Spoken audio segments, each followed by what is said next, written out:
अस्सलाम वालेकुम students, welcome to brain exprep. I am Mohammad Usman Khan. और आज बेटा जो हम टॉपिक डिस्कस करने जा रहे हैं डेट इज़ एपिस्टेसिस। एपिस्टेसिस बेटा जी ये उन टॉपिक्स में से है जो मेंडल्स के लॉ से थोड़ा सा डेविएशन करते हैं, थोड़ा सा डेविएट होते हैं। जिस तरह पॉलीजेनिक इनहेरिटेंस है, जीन लिंकेज है। अब वहाँ पे वो सारे तो एट अ टाइम डिस्कस नहीं कर सकते, लेकिन अकॉर्डिंग टू मेंडल क्या होता है कि मेंडल ये कहता है कि मेंडल का कंसेप्ट क्या है कि one gene normally control one trait. एक जीन बेटा जी एक ट्रेट को कंट्रोल करता है। और मेंडल के कंसेप्ट के मुताबिक एक जीन के दो अलील होते हैं। जिस तरह अगर मैं ए से रिप्रेजेंट करूं जीन को, तो इसके दो अलील होंगे, कैपिटल ए और स्मॉल ए। अब इसको आप जीन पेयर भी कहते हैं। तो वन जीन या gene pair control one trait, that is actually according to Mendel law.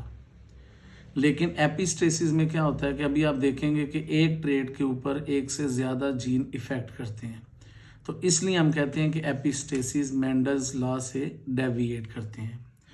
अब एपिस्टेसिस क्या है, डेफिनेशन को समझने के लिए पहले हम इसको सिंपल वे में देखेंगे कि सपोज करें आपके पास है बेटा जी दो जीन। एक है जीन ए, मैं हमेशा जीन पेयर लिख रहा हूँ, ये जीन ए लिखा है, उसके दो अलील हैं तो ये जीन पेयर है। एक है आपके पास जीन बी, ठीक है। अब ये है कि जीन बी का एक अपनी फिनोटाइप है, एक अपना इफेक्ट है ट्रेट के अंदर। फिनोटाइप का मतलब एक समझें कि वो अपनी मर्जी से अपनी एक फिनोटाइप, एक ट्रेट शो कर रहा है। लेकिन जो जीन ए है वो क्या कर रहा है, वो जीन बी की जो जीन ए है वो क्या कर रहा है, जीन बी के ऊपर इफेक्ट कर रहा है। ख़ास तौर पे इफेक्ट ऐसे करता है कि उसको हाइड करता है। तो gene A is affecting the gene B, specially उसकी फिनोटाइप के ऊपर क्या करेगा, इफेक्ट करेगा। वन जीन पेयर इफेक्ट या hide the phenotype of another gene pair, that is called epistasis. अब यहाँ पे अगर आप देखें तो एक ट्रेट की स्पेसिफिक फिनोटाइप है, लेकिन उसके अंदर दो जीन्स इन्वॉल्व है, एक जीन बी है और एक जीन ए है। अब इसमें अभी आप सिंपली देखें, बाकी हम एग्जांपल के साथ इसको मज़ीद एलेबोरेट करेंगे कि जीन बी को जीन ए इफेक्ट कर रहा है। इस इफेक्ट को एपिस्टेसिस कहते हैं। अब वो जो जीन इफेक्ट कर रहा है, जिस तरह जीन ए जीन बी को इफेक्ट कर रहा है, तो इस जीन को नाम देंगे एपिस्टैटिक जीन। सादा अल्फाज में जो जीन इफेक्ट कर रहा है उसे कहेंगे एपिस्टैटिक जीन, और जो जीन इफेक्ट हो रहा है उसे कहेंगे हाइपोस्टैटिक जीन। तो ये जनरल सा कंसेप्ट है एपिस्टेसिस, और ये इसकी डेफिनेशन है, एक बुक से हमने ली है कि जीन एट वन लोकस, आपको पता है हर जीन की एक अपनी पोजीशन होती है, लोकस होती है, इंटरफेयर मीन मुदाखलत करता है, और वो अक्सर हाइड करता है किसको, इफेक्ट ऑफ अनदर जीन जो एक डिफरेंट लोकस के ऊपर है। कि एक जीन दूसरे जीन के ऊपर इफेक्ट कर रहा है, स्पेसिफिकली उसकी फिनोटाइप के ऊपर इफेक्ट कर रहा है, बेटा जी इसे आप नाम देते हैं एपिस्टेसिस। ठीक है, इसकी बहुत सारी एग्जांपल है, लेकिन आज हम जिसको डिस्कस करने जा रहे हैं बेटा जी वो फर कलर ऑफ लैब्राडोर डॉग है। अगर आप देखें तो यहाँ पे आज हम जिस ट्रेट को डिस्कस करने जा रहे हैं वो कोट कलर या फर कलर, ये एक ट्रेट है, इसको आज हम डिस्कस करने जा रहे हैं। और इस ट्रेट की तीन फिनोटाइप्स हैं। अगर आपको नहीं पता फिनोटाइप्स क्या हैं, जीनोटाइप्स क्या हैं, तो इसी चैनल के ऊपर एक बेसिक जेनेटिक्स की डेफिनेशंस के ऊपर एक लेक्चर है, what is phenotype, genotype, gene, allele, trait, ये सारा आप उसको देखेंगे, फिर आपको ये लेक्चर ईजिली समझ आएगा। इस लेक्चर के लिए शर्त है कि आपको बेसिक्स जो है, डेफिनेशंस जो हैं वो इनहेरिटेंस की पता होनी चाहिए। तो हम यहाँ पे जिस ट्रेट को बेटा जी डिस्कस करने जा रहे हैं वो है फर कलर या coat colour of Labrador dog. और हर ट्रेट की मुख्तलिफ फार्म्स होती हैं। जिस तरह इस फर कलर की 3 फार्म है, मतलब जो लैब्राडोर डॉग है उसकी 3 फिनोटाइप्स हैं। पहली कि फ़र कलर ब्लैक हो सकता है, दूसरी फ़र कलर ब्राउन या उसको चॉकलेट कहते हैं वो हो सकता है, और तीसरा जो है वो फ़र कलर हो सकता है येलो। तो अब आप देख सकते हैं कि ये जो ट्रेट है इसकी आपके पास 3 फिनोटाइप्स हैं। अब इसमें मेनली 2 जीन इन्वॉल्व हैं। इसमें एक जीन है बेटा जी, उसका नाम है बी जीन, जीन बी। अब जीन बी के 2 अलील हैं आपके पास, एक है कैपिटल बी और एक है स्मॉल बी। कैपिटल बी कहता है कि फर कलर होना चाहिए ब्लैक, और स्मॉल बी कहता है कि फर कलर क्या होना चाहिए ब्राउन या चॉकलेट। मैं ब्राउन को ज़रा इजीली प्रोनाउंसिएट कर सकता हूँ तो इसलिए मैं उसको लिख रहा हूँ। तो अब आप देखें, पहले मैंने आपको एक जीन के बारे में बताया, जीन है बी। अब वो 2 फिनोटाइप्स को कंट्रोल कर रहे हैं। इसमें कैपिटल बी कह रहा है कि फर कलर होना चाहिए ब्लैक, और जो स्मॉल बी है वो कह रहा है कि फर कलर क्या होना चाहिए आपके पास ब्राउन होना चाहिए। लेकिन एक दूसरा जीन है, उसको मुख्तलिफ बुक्स में मुख्तलिफ तरीके से रिप्रेजेंट करते हैं, लेकिन अगर आप फेडरल बुक से हैं तो उसमें आपको पता है कि इसको ई से रिप्रेजेंट किया गया है। इसके भी आपके पास बेटा जी 2 अलील हैं, एक है कैपिटल ई और एक है स्मॉल ई। कैपिटल ई क्या कहता है? कैपिटल ई कहता है कि जो फर कलर होना चाहिए डॉग का वो अकॉर्डिंग टू बी होना चाहिए, according to B gene. Mean कि जो ये जीन बी कहेगा वही कलर होगा। तो आम अल्फाज में हमारी ज़ुबान में हम कहते हैं, मैं बच्चों को ये कहता हूँ कि कैपिटल ई कहता है कि आप बी की सुने, बी जीन की सुने, जो बी कहेगा वही कलर होगा, ठीक है। और स्मॉल ई कहता है कि कलर क्या होना चाहिए, येलो होना चाहिए। ओके, तो अब आप देखें यहाँ पे 2 जीन इन्वॉल्व हैं लैब्राडोर फर कलर को रिप्रेजेंट करने में, एक है जीन बी और एक है जीन ई, ठीक है। हर एक के 2 अलील है और उसका क्या इफेक्ट है वो मैंने आपको बता दिया। अब आप देखें, अगर कोई मुझसे पूछे कि अगर एक डॉग है उसकी जीनोटाइप है capital B, capital B, genotype क्या है, कम्बिनेशन ऑफ अलील, ठीक है। अगर आपको नहीं पता, इस लेक्चर को सुनने से पहले अगेन मैं उसका जो लिंक है इस वीडियो की डिस्क्रिप्शन में ऐड कर दूंगा, आप उसको लाजमी देखिएगा, फिर आपको इजीली समझ आ जाएगी। अब जीन है कैपिटल बी, कैपिटल बी ये इसकी जीनोटाइप है एक डॉग की। अब बताएं इसका फर कलर क्या होगा। अब देखें कैपिटल बी क्या कहता है, ब्लैक, दोनों कैपिटल बी हैं तो इसका फर कलर क्या होना चाहिए, ब्लैक होना चाहिए अकॉर्डिंग टू जीन बी। अब इसी तरह अगर मैं लिखता हूं कैपिटल बी, स्मॉल बी, अब इसमें देखें एक अलील है कैपिटल बी, एक है स्मॉल बी। कैपिटल बी कह रहा है फर कलर ब्लैक होना चाहिए, स्मॉल बी कह रहा है ब्राउन होना चाहिए। अब कैपिटल बी डोमिनेंट है इसलिए इसका फर कलर भी क्या होना चाहिए, ब्लैक होना चाहिए। और अगर मैं लिखता हूँ यहाँ पे स्मॉल बी, स्मॉल बी, तो इसमें दोनों स्मॉल बी हैं तो स्मॉल बी रिप्रेजेंट करेंगे अपने आप को, तो इसका कलर होना चाहिए ब्राउन या चॉकलेट। अब यहाँ पे मैंने जीनोटाइप लिखी है अकॉर्डिंग टू जीन बी और फिनोटाइप भी मैंने लिखी है अकॉर्डिंग टू जीन बी। इसमें अभी मैंने ई जीन का कोई इफेक्ट नहीं डाला। अब हम इसके साथ ई जीन भी लिखते हैं। अब जीन ई लिखेंगे, सपोज करें अगर मैं लिखता हूँ यहाँ पे कैपिटल ई, कैपिटल ई, आपको पता है हर इंडिविजुअल में एक जीन के 2 अलील होते हैं। अब अगर मैं लिखूँ कैपिटल ई, कैपिटल ई, अब इसकी क्या फिनोटाइप होगी, क्या ब्लैक होगी, ब्राउन होगी या येलो होगी, हम कैसे पता चलाएंगे? उसके लिए आपने हमेशा बेटा जी सबसे पहले जीन ई को देखना है। अब जीन ई को देखें तो इसमें है दोनों कैपिटल ई, और कैपिटल ई क्या कहता है कि फर कलर होगा अकॉर्डिंग टू बी। इसका मतलब है कि फिर आपने बी को देखना है। इट मीन्स कि कैपिटल ई जीन के ऊपर इफेक्ट नहीं कर रहा, कैपिटल ई कह रहा है कि मेरी कोई सर दर्द नहीं, आप बी को देखें। अब बी कह रहा है कि दोनों कैपिटल बी हैं, तो फर कलर क्या होना चाहिए, ब्लैक, तो इसलिए इसका फर कलर क्या होगा, ब्लैक होगा। इट मीन्स कि कैपिटल ई बी के ऊपर इफेक्ट नहीं कर रहा। चलें एक और मैं एग्जांपल देता हूँ, ये साथ ही लिखी हुई है, capital B small B capital E small E, इसका फर कलर क्या होगा। अब मैंने दोनों जीन्स लिख दी हैं। अगर आप मेरी बात ध्यान से सुनेंगे तो बेटा आपने सबसे पहले ई को देखना है।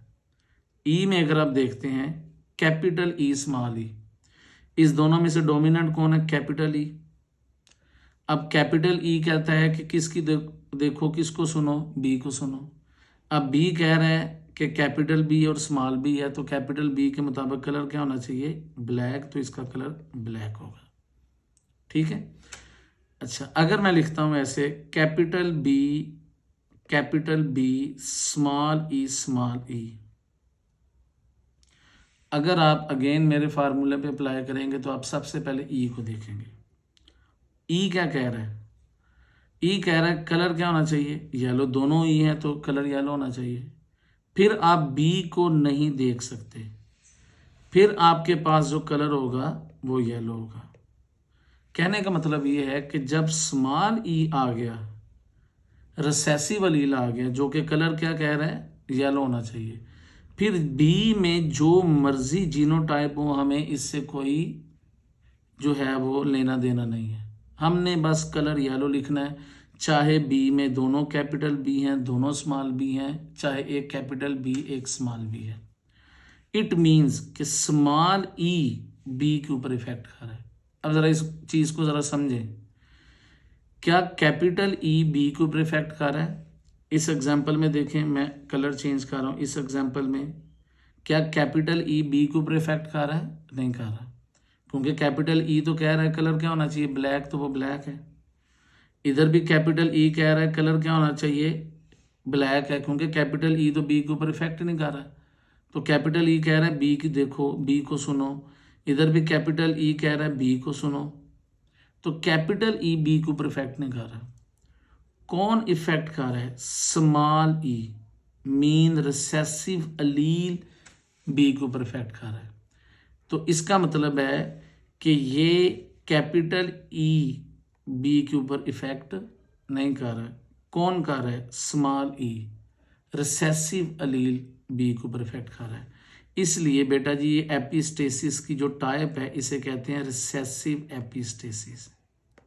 तो लैब्राडोर फर कलर बेटा जी एग्जाम्पल है रिसेसिव एपिस्टेसिस की, मीन जिसमें एक जीन का रिसेसिव अलील दूसरे के ऊपर इफेक्ट करता है, डोमिनेंट अलील दूसरे के ऊपर इफेक्ट नहीं करता। ठीक है बेटा। तो अगेन थोड़ा सा मैं रिवाइज कर रहा हूँ, वैसे तो आप वीडियो को बैक से भी देख सकते हैं, लेकिन दो जीन है, एक है बी है और एक ई है। ई बी के ऊपर इफेक्ट कर रहा है और ई में से कैपिटल अलील नहीं कर रहा, रिसेसिव अलील कर रहा है, इसलिए इसे नाम देते हैं रिसेसिव एपिस्टेसिस। ठीक है। तो मुझे उम्मीद है कि ये आपको समझ आ गई होगी। अब आपने मुझे कमेंट्स में बताना कि अगर मैं जीनोटाइप लिखूं स्मॉल बी और स्मॉल ई, तो बताएं इसका फर्क कलर क्या होगा। ठीक है, ये आपने कमेंट्स में मुझे बताना है, ये आपके लिए क्वेश्चन है। अब आगे हैं, इसमें से जो क्वेश्चंस आते हैं वो है इनके क्रॉस। जिस तरह स्पेशली जब आप F1 का क्रॉस कराते हैं, तो यहाँ पे मैंने आपको उसका एक पुनेट स्क्वायर पेस्ट किया है।